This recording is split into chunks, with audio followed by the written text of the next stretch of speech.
There will be one man who will ride the storm from the west to humble the tyrants of the earth. I tell you now the prophecy of a great American warrior. Welcome to Ernest Roulette, the last Ernest podcast with a wheel. Give it a spin, Neil.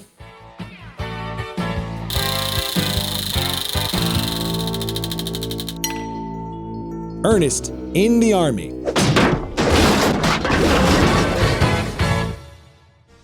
Ernest in the Army was released direct-to-video on February 24th, 1998, nearly 21 years ago as of this recording. We are Guaranteed Video, coming to you live at Jurassic Sound and Light in Weymouth, Massachusetts. We are destitute, which is why we have a Patreon over at guaranteedvideo.com. We are reduced to talking about Ernest movies, which I thought would be a much bigger moneymaker. We are running out of Ernest movies. This is the last feature-length Ernest film. Guess who directed it? Is it John Cherry? The third. It's John Cherry. It's one of the 9 John Cherry directed Ernest movies.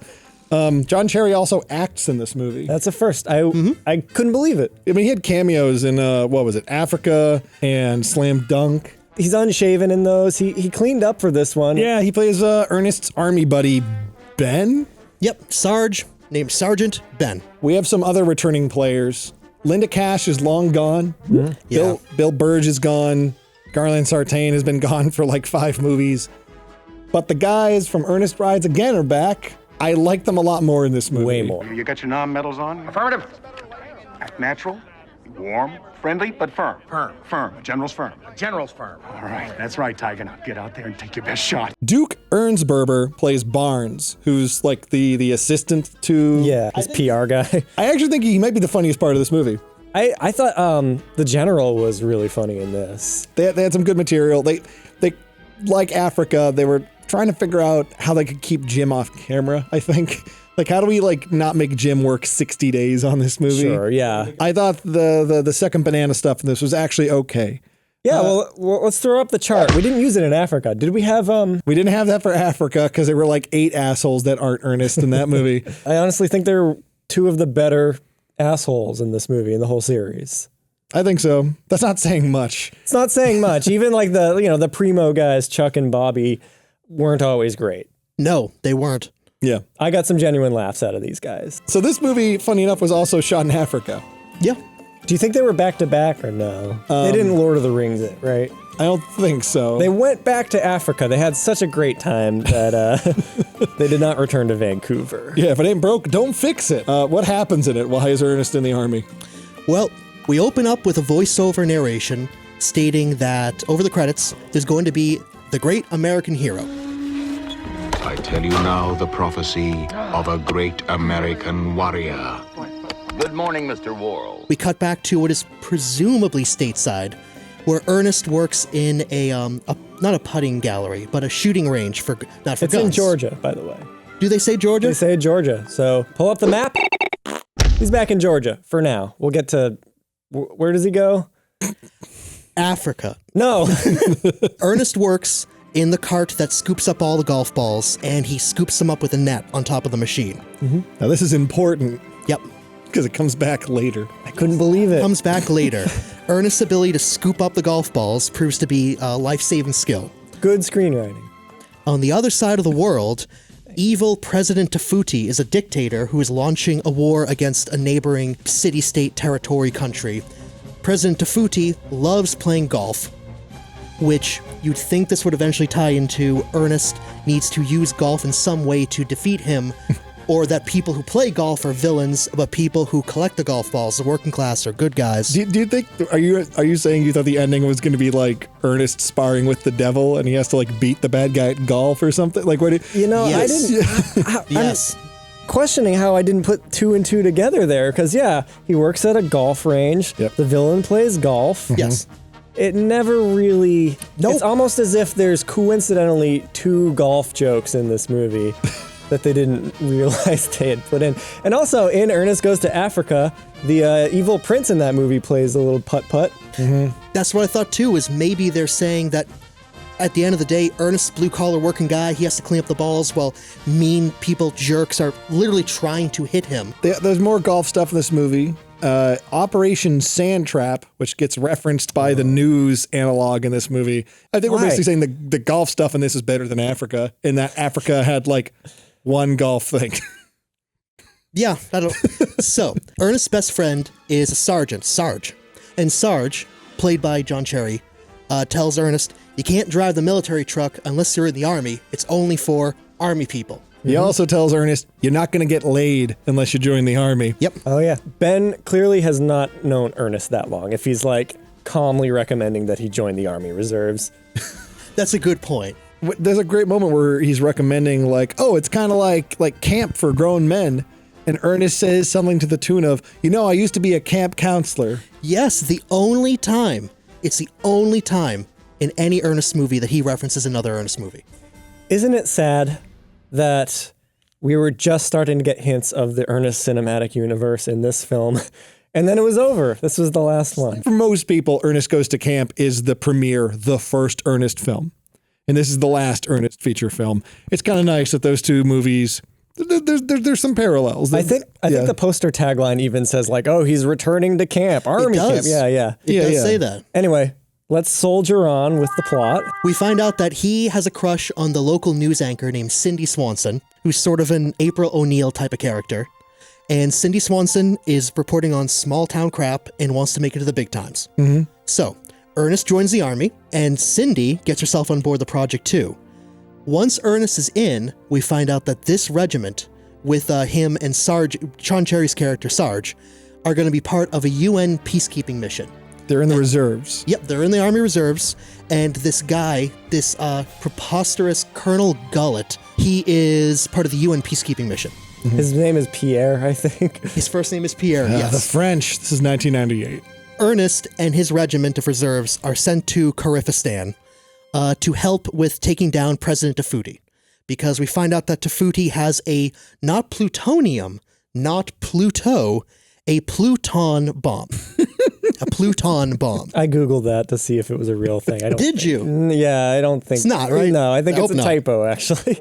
Now, we find out Cindy Swanson has dressed up in a military uniform and she snuck on board. Yep. She is a stowaway on this mission so that she can cover the real story. We established earlier that there is an international terrorist funding bank. The movie works without them. Yeah. I love the establishing shot of the bank that gets struck by lightning. It looks like something out of Dr. Otto. Yeah. And then it's pretty much Blofeld inside, right? Absolutely. Yeah. But these scenes, they come up every once in a while. They're literally like 20 seconds each. They don't really add padding to the movie. Then the news segments about Operation Sand Trap are, they're kind of they're almost like stand-ins for a narrator. The movie also has a narrator. Yeah. There's a lot of stuff that just like grabs you and says like, okay, this is what's happening in the movie now, just in case we screwed up that previous scene.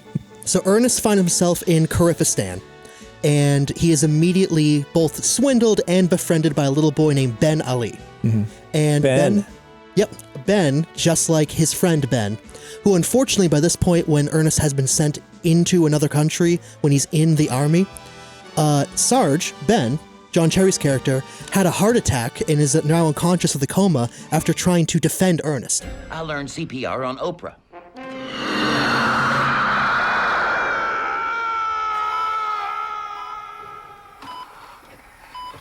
Which I think is blatantly John Cherry writing himself out of the movie so he can get back to directing. Yeah. I thought that too.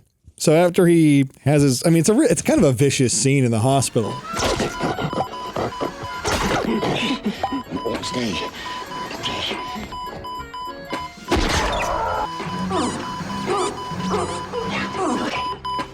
You get some rest. It's genuinely sad. Yeah. Ernest has a really cute scene where he imagines himself as sort of a Peter O'Toole, Lawrence of Arabia type character of imagining what it will be like to be in the army in Kyrgyzstan. And it's just an excuse to have Jim Varney do Olivier. Like it's like a Family Guy joke, but kind of sweeter. Like I guess so. So this was the big brownface scene we were all worried about. Because we'd heard like, oh, they keep doing it in this movie. Yeah. But I feel like I couldn't tell if they had some makeup on him. But either way, it feels like you got to shift the blame over to Lawrence of Arabia, which does have brownface in it. Yeah. And it kind of hides behind that movie, and it does not feel as icky as Hey You, the Indian from the previous movie. Yeah. Not that there aren't problems with this movie, which we'll get into. So continue with the plot, please. All right, Cindy unfortunately gets kidnapped. We find out that while she's talking with Colonel Gullett from the UN, who turns out to just be a grabby, difficult jerk. Everyone. Oh, Colonel Gullett, please. Let's just stick to the problem at hand. I'm trying to get back to this base. Look, I'm not used to taking no for an answer. When I see something I want, I go. There are only a few scenes that really bothered me. The kind of rapey scene really put me off. I was so surprised. It just there's nothing funny about it. He gets interrupted, but he starts saying something like, I'm used to getting what I want, or something. He's like grabbing her by the waist. It's not like Pepe Le Pew. It's not. The guy has a gun, man. Like they're in the middle of the desert. We already disliked this guy. He was mean to Ernest. Yeah. We don't like him. Yeah. You can't go from like making Ernest do push-ups into a jellyfish to that, you know? That was probably the only really off-putting part of the movie for me, beyond the general, like, oh, it's kind of just a cheap movie. Yeah, Cindy has now been kidnapped, but we find out that Colonel Gullett with the UN peacekeeping mission is a double-crosser and a jerk. And we also find out, and it's worth bringing up, that Ernest is a terrible cook. So bad that he makes pancakes that are so terrible they can pierce through the armor of tanks. So it is a callback to him. He's always been a pancake guy. Yep. Ernest loves cooking pancakes, flipping them, all that stuff. And him being a bad cook is funny. It's played for laughs. Yeah. And he takes the pancake and puts it in his back pocket for later.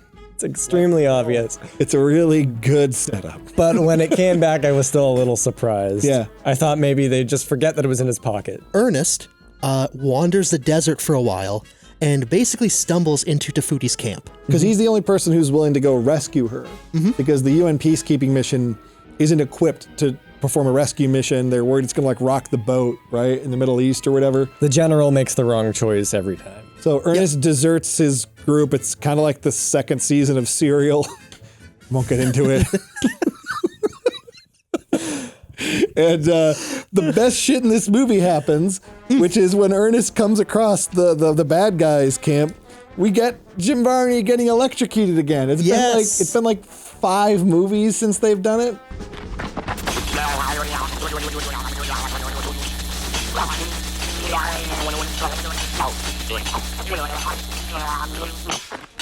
And it made me really happy. It made me feel like I was at home again, like, ooh, he's doing that. Oh, yeah. Crap again. He gets zapped, he falls over. Later, he goes through the fence again and gets him a little bit in the butt. Go, let's go. This goes zip. This movie is not... It's not exactly an A movie. No. Ernest breaks into Tafuti's camp. Yep. He gets Cindy out. He helps her escape. He releases all the people, the dissidents who are fighting Tafuti, including the man who, as we established earlier, has been the narrator of the film. We were talking about this morning. I think this is supposed to be a joke. It made us all laugh, right? The narration is like really good. It's probably some of the best dialogue that's been in an Ernest film. And then they just... So, the wondrous hands that mold the events of men will set the great American warrior on course to his destiny. And it turns out he's like a diegetic character. He's in the movie. You know, you say it like that, it feels like a Mel Brooks joke. Yeah. So Ernest and Cindy get out. Ernest and Cindy get captured again. Ernest and Cindy are about to be killed by Tafuti's firing squad when Ben Ali uses the little trinkety, superstition nonsense object that he's trying to swindle Ernest with earlier, and hotwires the Pluton bomb truck and breaks them out. Now they are being chased by Tafuti and his men on the truck carrying the bomb, and they get to a field of rock mines where all the mines look like rocks, just regular old rocks. Which was a joke earlier in the movie. Yep. Another payoff. Ernest needs to get on the hood of this military vehicle and scoop them up just like he'd been scooping up the golf balls at the beginning of the movie. He eventually throws one over to Tafuti, and it's just a rock. It doesn't blow up. It's only a rock, Excellency. But instead, Ernest uses the pancake from before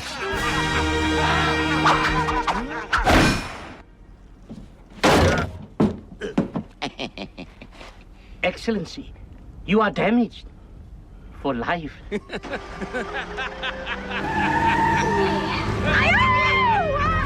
And kind of like Saddam Hussein, we didn't get him the first time, we just left him wounded, weak, and vulnerable and walked away. They take Gullet out, they untie Gullet from the Pluton bomb. He's been tied to it the entire time, by the way. It's kind of like Ernest Rides Again, but funnier because it's not eating up 40 minutes of the movie. Yes. And Gullet immediately takes little Ben Ali and puts him at knife point. Those French. And he says he's not French. His name is Pierre, but he has an English accent. It doesn't make any sense. Same with Jean-Luc Picard. Jean-Luc.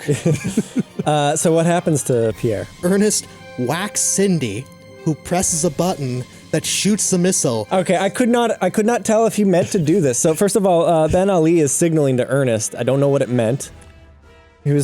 They had a plan. Ernest's plan was to hit Cindy in the knee and hope that she presses the button instead of Ernest. Doesn't she say, like, damn it, Ernest? Stop, man! Oh, Ernest, sorry. Yeah. It's funny, but I don't know, like, what's the joke there? I don't know what they were signaling either. That was lost on me. Is it seriously just to, like, absolve Ernest of directly killing the villain? I think so.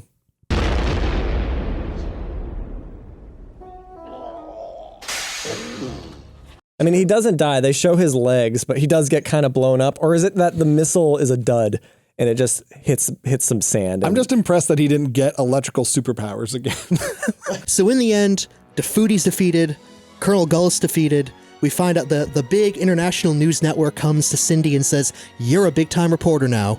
Sergeant Ben is back from the hospital. He goes, "Ernest, I'm okay, and I'm here in Kyrgyzstan." And then Ben Ali, we find out it was very clearly set up, is the son of the narrator, and they very clearly set up my father fought Tefuti and we all knew that's his dad. Yes, that's Ben's dad. I felt like they were trying to get back to that Ernest Goes to Camp sincerity that had been missing from a few of these movies. It definitely gave the movie almost a soul.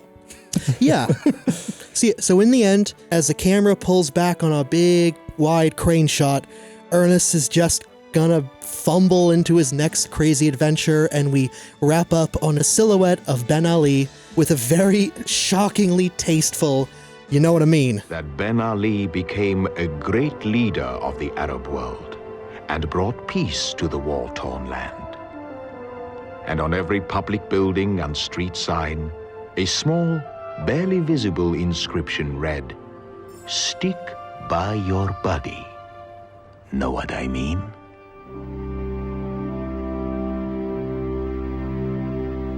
Credits scene. They apparently didn't know this was going to be the last Ernest movie. I would like to think that even if Varney hadn't passed away, this would probably have been the last movie. Varney found out, I want to say it was a year later when he was on the set of Treehouse Hostage. He found out on the set of that movie he was ill and he had, I believe it was cancer. There's a lot of subtle finality to this movie. It feels kind of like a victory lap movie. Yeah. Like the Sergeant Ben, the John Cherry's character, Ernest mentioning camp. It's kind of nice. So did we all feel like it was a good final movie for Ernest? So I think the Wikipedia for this movie says that it is considered an adequate ending to the series. That's a fact. And I think that's the word. This is an adequate Ernest movie coming right after Africa. It made me laugh. It did not offend me as much, although it's still problematic. I don't think Middle Eastern warlords belong in a kid's movie, really. Sure. Yeah. I thought about the Hot Shots and Hot Shots Part 2 with the parodies to Saddam Hussein and how before 9/11, people, an American audience thought of those problems are thousands of miles away. They're in another part of the world. They might as well be in another planet.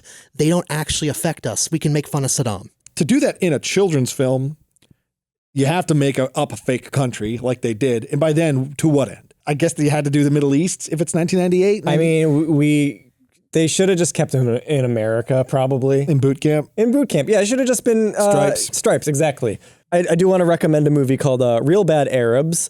I recommended a similar movie called Real Indians back in our Goes to Camp episode, and it's basically just here's a list of all the depictions of Arabs in movies and why it's god awful, and this movie does not succeed in any way, except in that it does show 2 civilians who have been negatively affected by this warlord. Yeah. And because it's pre 9/11, there's no fixation on Islamism. They're not terrorists. It's literally just a land grab kind of thing. Yeah, I'm going to be the dictator of this desert. And yeah, it's not great. It doesn't paint the area in a nice way. By making up a fake country, it also kind of feels like this is what they're all like, you know? Yeah, I was going to say they maybe go back to the drawing board. But if this is the script that we're left with, at least it's not as bad as Ernest Goes to Africa. At least it's not as bad. It's a little more sensitive. So, were there any standout scenes for you guys? Like anything that, like, I don't know, when you think of this movie, what's the first part of it you think about?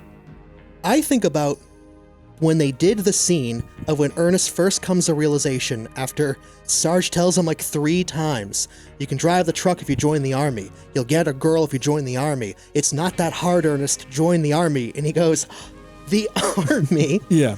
And he imagines himself as a drill sergeant. Yeah. Because this makes you think back to even before the Ernest commercials. Yeah. Jim Varney, like one of the earliest things we have of I think him. his first gig with Cardin and Cherry, the advertising company. I think you're right. It's like shot in the 70s, I think, right? It's a full 10 years before Ernest existed. Wow. The scene that stuck out to me, when Cindy, is that her name?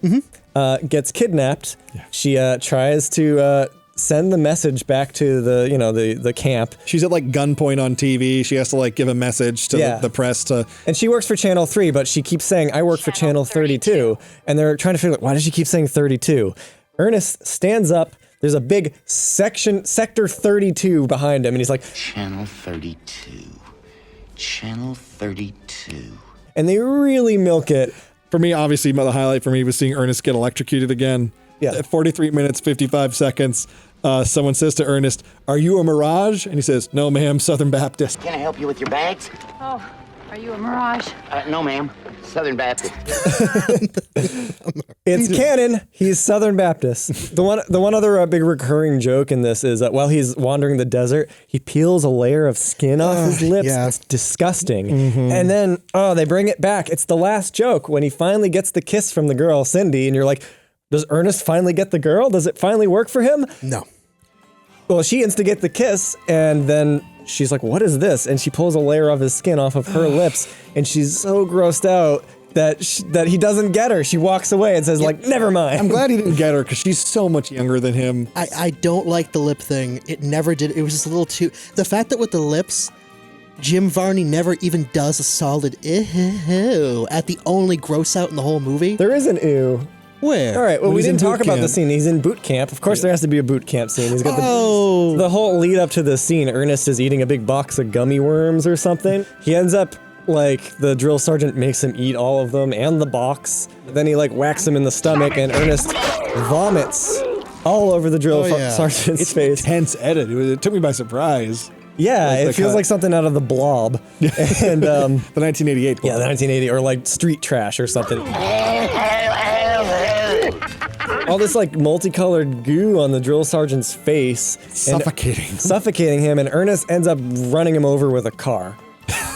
I kind of felt like they avoid insulting the army people, as they call them in the movie, right? But he's in the reserves. He is in the reserves. There's a distinction there. They do kind of, I was just kind of worried, is this movie going to be kind of like propaganda in some way? Or just really filed down, we don't want to step on anyone's toes.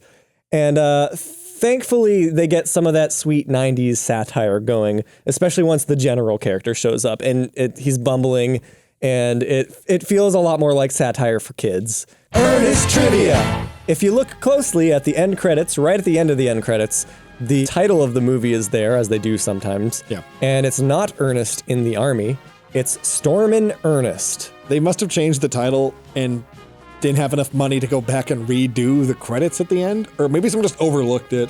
Yeah. Because at the beginning of the movie, it says Ernest in the Army. I noticed, actually, the opening title of the movie is very cheap. But also, Stormin' Ernest is not really a good title either. I still like Ernest of Arabia. That's Yeah, good. Operation Ernest Storm. It's not bad. E.R. Yeah. It was fun to watch an Ernest movie. They had a lot of just really cheap digital video effects at times, like when they're doing the dream sequences. Not because I like that look per se, but it was different. It was the most modern looking Ernest movie. Not the best looking, but like you could carbon date that movie pretty quick. You're like, oh, this is like 97, 98. Yeah, it does feel a little bit like Three Kings at times. Not really. We have returned from our sabbatical to answer some questions from patrons. That's right. We have a Patreon page over at guaranteedvideo.com. Our Patreon helps pay for the show. It pays bills. It puts food on the table, and it exists. So here's the proof. We have questions from that page. Ryan, read them. Well, this time I wanted to go through some of the older questions that we didn't get to from before to let you all know, our patrons, everybody at home, we see your questions, we care about them, and if we don't answer your question, don't give up because you might just get them later. On August 16th, 2018, Hayden asked, Jesus Christ, we've been doing this since August. Continue. What was your favorite thing to collect as kids versus your favorite thing to collect now as adults? That has nothing to do with Ernest, but I used to love collecting Pokemon cards. I think we all collected Pokemon cards. I had a few, yeah. You know what? I liked the little Pokemon figurines more than the cards. Yeah. I had a Gengar, I had an Electabuzz, do they still make them? They probably do. Yes. As long as they make money. What about you, Ryan? Well, when I was a kid, I had plenty of dinosaurs. We grew up with Jurassic Park. We're in Jurassic Sound and Light right now. I loved to collect because I was, as the French say, difficult. I loved Ice Age mammals and prehistoric mammals, giant ground sloths, saber-toothed tigers, anything that was just a little harder to get. Oh, you like dinosaurs? No, I like the difficult one. I want a saber-toothed tiger. So what do you collect now? No. Look not around. true. My biggest collection is I am, off camera, an avid metal detector. And I have all kinds of trash that I found. Some cool stuff. Everything got a story. It's a special category of trash called interesting trash. Yes. Well put. What about you, Neil? What do you collect nowadays? Definitely a bunch of stuff. I usually once a year I will pick someone and I'll buy them a box of magazines off of eBay. I've done Star Logs. I got my brother a bunch of Nintendo Power magazines this year. I just think magazines are a dying medium, and it's not that hard to find a big collection of someone who had a subscription. And usually they're just very interesting pop culture things you can thumb through and read at your leisure. Good time capsules, too. Yeah. You got me one, I think it was Starlog, that had Darkman on the cover. Yep. It was before Darkman came out, and it was like, the inside scoop, who is Darkman? And nowadays, the only thing I really collect is PlayStation 1 games. There are, I don't know, like 3,000, 4,000 games for the PlayStation 1. Wow. I was basically 10 years old when the PS1 was really taking off.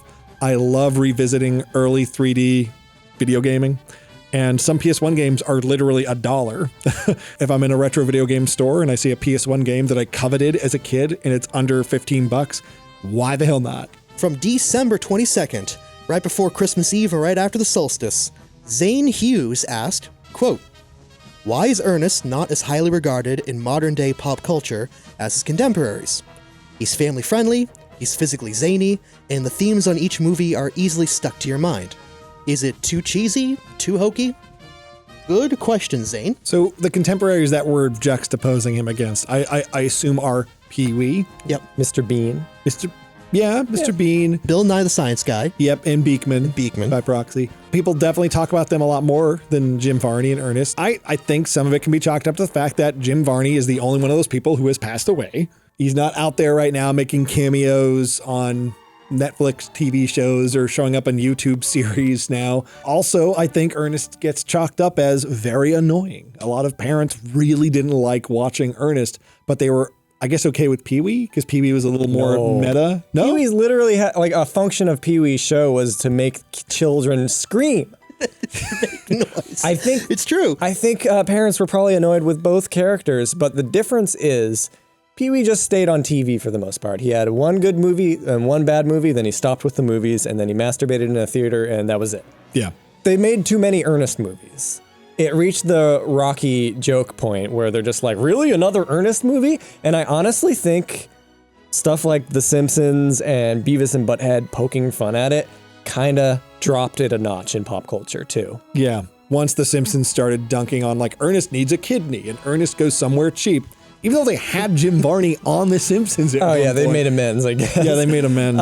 If they had stopped after Ernest Scared Stupid came out, and they didn't try to like keep it going with all the direct-to-video stuff, I think it would be regarded a little bit more nostalgically as something that is owned by that time period and didn't continue on into the video era. I feel like the two big comparisons are Pee-wee and Bill Nye. Bill Nye has remained relevant by being an author, by being alive, by having a Netflix show, by being a good dancer. I got to dance with Bill Nye once. Oh, yeah. Yeah. I ran into him in Times Square at 1, 2 in the morning. We were both drunk. He was swing dancing with some girl. I was swing dancing with my girlfriend at the time. I talked with him afterward. I have photographic evidence. I'll put it in this video. Do we feel like he's forgotten? I would say yes. I think if you did not grow up with Ernest, he is rarely revisited. Yeah. Except in a podcast with a wheel. Oh, yeah. I do have an interesting point. This is kind of relevant. I did not realize that the Ernest commercials continued on into the 90s. After they started making movies, they, not as often, but they were still making Ernest commercials, and he was showing up in PSAs and stuff. And telling kids not to smoke and everything. Yeah, I think if he had lived and they stopped making movies, they probably would have brought the commercials back every once in a while. Maybe, you know, he'd do a, 1-800-COLLECT commercial or something at some point. I'm so sad that he's not in Ready Player One. Yeah, you know what? You know what else? What a better world we would live in if Jim Varney as Ernest had been selling Subway sandwiches. What a better world we would live in. Guys, it's time to rank Ernest in the Army amongst the sea of Ernest films we have watched, which is now all of them. Mm-hmm. Do we have a ranking on tap from the previous episode? No. Let's pause. Where do we rank Ernest in the Army in the pantheon of Jim Varney's cinematic masterpieces? The worst movie we have is Ernest Goes to Africa, and slightly better is Ernest Rides Again. Yep. Ernest Goes to School, and then Dr. Otto and the Riddle of the Gloom Beam is number 6 there. So it's a race for the bottom, right? Yes. Yeah. I think we all agree it's better than Africa, right? Yeah. Yes. It's definitely not number 10. Yeah. Rides Again.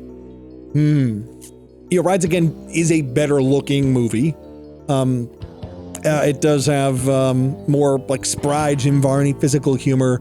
It's not as eye-roll inducing. It is a boring movie, but there was some stuff in Rides Again, like him trying to reason with like the power tools at the beginning. The opening title cards are the best part of the movie. Oh, yeah, that's a huge win. For Ernest Rides Again, yeah. Yeah. My money's I put Army above Rides Again. I think I'm with you, because I think Rides Again is just too boring. This movie actually keeps it rolling. Although Rides Again has that wonderful opening title sequence, that movie doesn't deserve it. Yeah. I think of them as two separate things. I might not necessarily agree, but we are a democracy, and therefore it will go above Rides Again. Well, hang on. What about Goes to School? It is not as good as Goes to School. Not as good as Go to School. No. Okay, yeah. I think that's I just want to make sure, you never know. It's worth asking. We have one episode left. Yes. What is this episode gonna be? Despite deliberating the past minute over this ranking, we are now gonna open the whole list up again, throw out our math from before. We're not gonna do the averages thing. We're gonna sit in this room and figure out from bottom to top the order of the best Ernest P. Worrell movies. And ladies and gentlemen at home, our dearly beloved patrons, by the finale, you will in fact finally know what we mean about Ernest. Perfect. Okay. Good. All right.